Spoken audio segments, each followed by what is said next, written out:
What's up, YouTube? What's going on? CORYXKENSHIN here. Welcome. I don't know what's wrong. Alright, so today I'm going to be reading you guys a creepypasta that I stumbled across. Man, this one scared the crap out of me. You remember when I used to read creepypastas? Yeah, it's been a while. But hopefully you guys enjoy this. It's called I Won't Take Care of My Sister Anymore. I've never been straight with anybody, so I'm going to tell you something that's true. I hate my family. My older sister moved to America with hardly a goodbye. My dad's dead, and I always hoped my mom would follow him. Well, one day she did. She left behind a crap load of money in a 6-bedroom house set outside the city with a stream running beside it.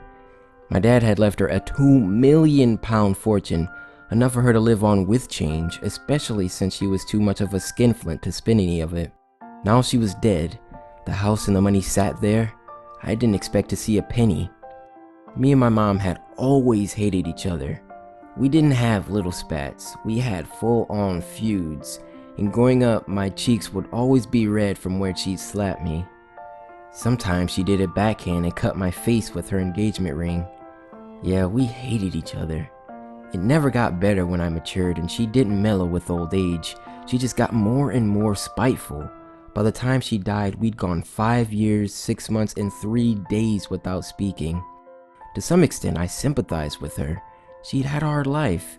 My dad had spent 4 nights a week out of the marital bed and used to call her ugly and wouldn't let her have self-esteem. It was a depressing marriage. Then there was my younger sister. She was 10 years my junior, and from the minute she was born, she was the favorite, always getting the hugs mom never gave me. I didn't want to whine, but I resented it, and I was cruel to her. Call it my mother's side getting through. That changed when my sister had her accident. She fell 20 feet out of a maple tree and thumped her head on the floor. They said when they found her, blood trickled out of her ears and she was already comatose. She's never woken up. I told you I didn't expect a penny from the will, so you can imagine my surprise when our family lawyer told me I was the sole heir. Yep, he was surprised too. £2 million and a 6-bedroom house were mine, but on one condition. I had to move in and become my sister's sole carer. Caring for a coma victim isn't hard, to be honest. You just have to listen out for the irregular beeps on the machines they have her hooked up to. She had nurses who came in once a day to check on everything, so I didn't have to do a thing and I was a millionaire for it. But I hated being in the same house as her. She's my sister and all, but after so long in a coma, you're already dead. That, coupled with how she looked, meant I couldn't see her as my sister. She was a woman technically, but she never developed, so she was more like a freakishly tall child. Her bones stuck out, her skin was gray, and her face had the absent look of a corpse. At the beginning, it was unnerving sleeping in the room next to her.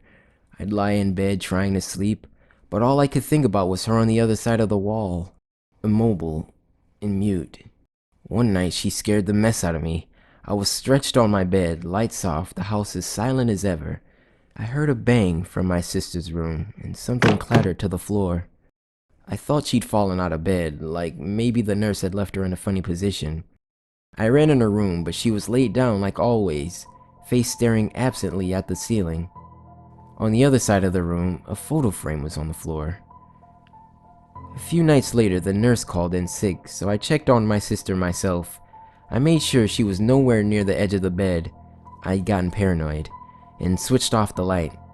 It was too early to go to bed, so I had a few drinks. The thing about my bladder is it only acts up when I'm in bed, and sure enough, as soon as I tried to go to sleep that night, I had an urge to go to the toilet. On the way there, I noticed my sister's door slightly ajar. I probably hadn't closed it right, but after the photo frame incident, I thought I'd better check. Everything seemed fine, but when I looked at my sister, I was sure she was wearing a different gown. I wouldn't bet my dead mom's house on it, and you write that kind of thing off, don't you? It must have been a trick of the brain. That explanation satisfied me, and I slept for a few hours. But the next day had me doubting myself again.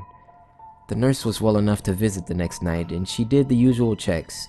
Before she left, she grabbed me for a word. "I'm sorry about last night," she said. "It was short notice, but you did a great job." "It was nothing," I said. "No, you were great. I didn't think you'd change your clothes and everything." That got my attention. I didn't press it because the nurse would never believe me, but you can bet I didn't sleep easy from then on. Every reasonable explanation ran through my head. Did I change them and forget? Was the nurse mistaken? I didn't have a clue. All I know is I never went into my sister's room unless I couldn't avoid it. A few weeks later, I didn't have a choice. The machines she's hooked up to have alarms, and one night they started making a racket. I got in her room as quick as I could, and as soon as I did, the alarm stopped. It was a big relief. Then I looked at my sister's face. Her mouth was wide open, an enormous cavity aimed at the ceiling, the corners of her lips crooked. They said it was just a reflex, but as much as I wanted to buy it, I still moved my bedroom to the other side of the house, as far away as I could get. I'd hear noises every night, scaring the crap out of me every time. I lost sleep and I was a stressed out wreck. As pathetic as it sounds, I didn't dare go check on her.